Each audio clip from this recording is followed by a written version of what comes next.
Welcome to Islamic Life Coach School podcast. Apply tools that you learn in this podcast and your life will be unrecognizably successful. Now your host, Dr. Kamal Akhtar. Hello everyone. Peace and blessings be upon all of you. Last time we talked about a concept called manuals, which are our expectations for others to change their behavior so we can feel better about ourselves. This just gives you a false sense of control that we don't actually have. And we end up taking actions that don't lead to lasting change. Instead, these actions backfire and lead to resentment and distance in a relationship. It seems like pretty grim news. You mean to tell me that I can't actually get someone to do something for me? I can't actually cause an influence? Well, not really. That's not quite what I'm saying. You can influence people to do things. You cannot cause them to do anything. They have that independent free will, remember? Let's start by looking into differences between inspiration and influence. A definition says that influence is to affect or change how someone behaves, and inspire means to make someone feel a certain way that can lead for them to change their behavior. So in CTFAR language, influence is trying to change someone else's A line, and to inspire is trying to change someone else's F line. I say, why make it so complicated? Every human creates feelings and actions from their thoughts. So to influence someone to change their A line and to inspire someone to change their F line would still have to go through the filter of their thoughts. Either way, if we successfully change someone else's behavior, it would mean that we have changed their thought work. It would mean that we've made it easy for them to feel an emotion leading to an action. People only take action from their own internal emotional state. Causing them to change their behavior where their internal emotional environment does not align with their actions, that's equivalent to manipulation or coercion. And borderline abuse, actually. We are not going to be doing that, none of that. Here at Islamic Life Coach School, we're working very hard to become aware of ours and others' emotional states. So I'm going to be using the words inspire and influence interchangeably in this podcast, like I do in my usual client practice. This is because I want to keep it simple. Simple brings change. Don't mistake simple for ineffective. Simple makes it easy to remember when you're learning to be an influential leader. We can only make someone else's thought work easier or harder for them. That will eventually lead for them to take an action you want them to take. We are a circumstance for everyone. We are their C line. They get to apply their own thought filters to us. This is exactly why when we ask somebody to do something, some people do it right away and exactly to our liking, while others could be bothered less. That's because they've applied their own thought filters to us. So now let's look at actually how to influence a change in someone else's behavior, how to actually get somebody to do something for you. I'm going to be talking about in context of two main types of relationships, and those are personal and transactional. Transactional relationships include anything like employee-boss relationship, server to a restaurant customer, business owner, service provider. This includes any relationship when I come to you because I need a service, you provide that service or product to me. In this transactional type of relationships, when it comes to causing an influence, if you're an employee, you provide your best value in exchange for money, respect, experience, stability, or whatever else it is that you're gaining from providing your work. As an employee, you're not in a position to make direct changes in the structure, but you can still make requests for resources that will maximize your productivity or make your life easier. So, I'm going to talk about inspiring change from a boss's perspective, someone who's higher up in a chain of command, but techniques will still apply to people in employee positions. As a boss, you provide a job description and employee follows it. If they don't, they also get to find out what the consequences of this are. But fear of consequences doesn't create lasting change. Most commonly, fear is an emotion felt because of lower brain thoughts. Fear of losing the job, the livelihood and getting fired, or having a bad reputation in your industry. This creates scarcity mentality, which will not lead to an effective workforce and morale will be horrible. This will not create an effective change at all. So the best way to create change is to speak to people's internal state, which are their emotions, which are caused by their thoughts. So here we're going to talk about how to influence thoughts. First and foremost, you have to command respect of the people you're trying to influence. The only way to command respect from others is if you respect yourself. And the way to show that in a workplace is by honoring your commitments. If you told your employees that you will be having a weekly meeting on Monday mornings, then you make it a habit to repeatedly change that meeting to Tuesday evenings or Thursday mornings, depending on your mood or your comfort level. Nobody is going to take these meetings seriously. Nobody's going to take you seriously. You're going to lose credibility. You're not going to influence change if you don't have credibility. Quickest way to lose credibility is if you don't honor your own higher brain executive thoughts. You announced something was important for the company. You put that meeting in the books, and you show up late or you're not prepared. Respect and credibility go out the window. You can't inspire anybody from that place. So respect the commitments to yourself. We talk about how to exactly do that in podcast number 8 and 9. The second very important attribute in commanding influence is a place of non-judgment for others. And I mean non-judgment for everyone. If you are resisting the reality that an employee should not have their own opinion, you are in a place of judgment. Very commonly, we make other people's opinions make something morally wrong about them. If that's the case, it will be extremely difficult for you to drop your judgment about them. You have to learn to separate people from their thoughts and their behaviors. People are not their thoughts and actions, just like you are not your thoughts and actions. Every human being is created with respect and dignity, and it is our job to constantly remind ourselves of this reality. If you forget this piece of information, you're in a place of judgment, and everyone around you will know, especially your employees. Every human being will sense if they're being judged. Now let's say you're in a position where you're well respected because you honor all of your personal and work commitments, and you accept everyone for the human being they are, no matter how different their opinions. That is the place to influence change from. If at that point an employee doesn't deliver according to their promise, consequences should be followed through as outlined, nothing personal. Now this must remind you of boundaries because it is exactly like creating boundaries. If you remember, the two rules of creating boundaries are that it is to protect you, in this case it is to protect your business and your work environment, and it's done from a place of non-judgment. You can fire people, give them warnings, and take other administrative actions like reporting to HR, and can still respect them as a human being. With time, this type of culture will cultivate mutual respect and less of a need of external corrections. People will learn to self-correct. If their values don't align with the company's, then they go their way and you go yours. No hard feelings. This type of leadership seems difficult because by default we are constantly in judgment of others, mostly because of our conditioning. Learn to separate humans from their actions. Even humans acting on their most vile and evil of intentions are still humans. You strongly disagree with what they're doing, but you can still respect them. You might be asking, why in the world would I want to respect an evil person? And that is because, my friends, respect is the only place to influence change from. I'll give you an example. United States has the highest population of incarcerated individuals, and studies have shown over and over again that that type of punishment does not correct behavior. In the prison system, nobody is speaking to their internal state that actually leads to change. So anyways, this was a tangent. I digress. So always remember, respect is the only place to influence change from. Every human being acts from their own models.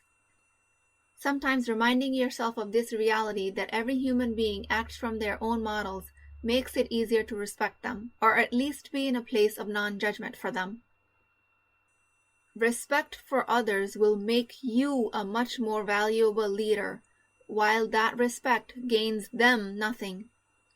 Especially since you don't have to condone their actions just because you respect them as a human. The return on investment on this type of thought work is massive. Your investment of thought work to learn to respect others, you get to become an effective leader while the other person gains nothing. If anything, they change their behavior to benefit you. A huge ROI, you guys. Also, one of my coaches says if you want to liberate yourself from constant moral evaluation and judgment of yourself, you have to liberate yourself from constant moral evaluation and judgment of others. Judgment of others bogs you down, not them. To learn more about how we see judgment in others and how to fix that, please refer to podcast number 25. I'm giving a lot of references to previous podcasts today. Wow, okay. So far that was enough for a whole podcast by itself, but we're just coming to personal relationships. But that's okay because the same rules will apply here in personal relationships with only a few minor exceptions. Personal relationships account for a huge, if not majority of our relationships. A friend, a mother, a wife, a sibling. We're going to take the secrets of being an effective leader in a workplace and apply them to personal relationships. And those secrets are, number 1, always respect yourself. Show others that you treat yourself and your commitments with the utmost respect. Number 2, drop your judgments for everyone, including yourself. Take these 2 qualities and apply them to your personal relationships. Once you've mastered these 2 qualities, you are in a place to influence change. You can definitely enforce certain rules around the house, especially with younger kids while they're learning. In that learning phase, they don't question much. But that enforcement will not work on growing teenagers or adult kids or spouses. Only difference between workplace and personal relationships is that you cannot fire a relative. You can always leave a relationship, but where's the thought work in that? I mean, where's the growth opportunity in the learning? So now let me talk about how to influence an action in your most intimate relationship, and that is with your spouse. How do I get him to fix the broken cabinet? How do I get him to help around the house? Ladies, hate to break it to you, but you cannot make him do anything. If you feel upset because he didn't do something you asked, you are working from a manual. Listen to podcast number 31 for more details on that. If your feelings are dependent on his behavior, you are in no place to make requests and influence change. Become self-sufficient in your emotional regulation first, then you can command change. Work on coming to a place of understanding that the husband is a neutral circumstance. Nothing he says or does has any effect on you until you apply the filter of your thoughts. Once you have separated yourself from the circumstance, once you can see the distance between the environment and your internal state, the distance being your thoughts, the environment being your husband, and your internal state being your emotions, then and only then you can influence change. Imagine it has been 3 months. The kitchen cabinet door is still broken. Ever since little Abdullah decided it was a part of his obstacle course and climbed it like a rock climbing wall. I mean, he's a growing boy. Poor cabinet couldn't take his weight and now it's wiggling on one joint. You are barely keeping it in place with tape just to hold the aesthetics and the function. So it's been 3 months. It's still broken. You've been nagging your husband to fix it, but it seems like he hasn't even noticed your despair. At this point, I'll invite you to do your thought work. Instead of taking his behavior personally, ask yourself, what else is available to you? Can you get someone else to fix it? Your brother? A friendly neighbor? Can you fix it yourself? I mean, we live in a world of YouTube. The finished job might not be perfect, especially if it's your first time, but it will be done. Or can you hire somebody else, like a handyman? I don't know what's available to you. I'm not in your life. I'm not in your brain. But I know that you have so many options. The whole problem arises when our brain is rigid in its thoughts and functions on old programming that keeps telling us that a husband should do things around the house. Should he? Should he really? The reason we know that that's coming from poor conditioning is because these thoughts are not serving us. The reason we know he should not be doing things around the house is because he is not doing them. That's the reality of the situation. Stop fighting reality. When you fight reality, you lose every single time. You do not have control over him. Maybe he is doing other things around the house that he thinks are important. But he is not fixing the cabinet, that's for sure. Or cleaning the garage. Or not doing whatever else you take up to be the point of contention with him. He is not doing it. Simple. You want these things done because you want them. He might or might not want the same thing. If he wants them, great, we got no problem. If he doesn't want them, better still, because now we have an opportunity to do thought work and then we still got no problem. If you've done all the thought work over and over again, and you come to terms that this is not the life that you want, you are welcome to leave. You always have the option to change the circumstance. You can ask for a divorce, you can send your teenager to a boarding school, you can choose not to speak to your sibling ever again. Whatever situation you're trying to avoid, you can. You have all those choices. But do not, and I repeat, do not ever change the circumstance without fully understanding that the circumstance does not cause your feelings. Only your thoughts do. So come out of the self-pity party about how horrible you feel because your husband doesn't do things that make you happy. You are creating that story for yourself, and thus creating that misery for yourself. Quick disclaimer here, without going on a long tangent. This does not apply to abusive situations. Seek help if you suspect abuse. Husband not wanting to clean the garage is not abuse. It's your own brain creating abuse for you. Your lower brain, I might add. So, moral of the story, you respect yourself and others for who they are. You influence change from that place of respect by making requests. You never attach your emotional state to the outcome of that request. In a work situation, if your request goes unmet, you have the authority to exercise your right as a boss and do whatever is best for the company.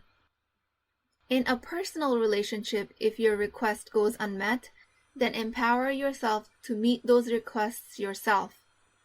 Once you are completely empowered in each of these situations, you can inspire change and watch the magic happen. That is the only place to influence change from. If you think fixing of a leaky shower or a clean garage will make you feel better, you are not empowered. Your emotions are tied to an external circumstance. Do your thought work until your emotional state is independent of the outcome of the request. Then you can make the request. Make a request from an employee, from a spouse, from a child, or whoever, and then watch the magic happen right in front of your eyes. It works every time, you guys.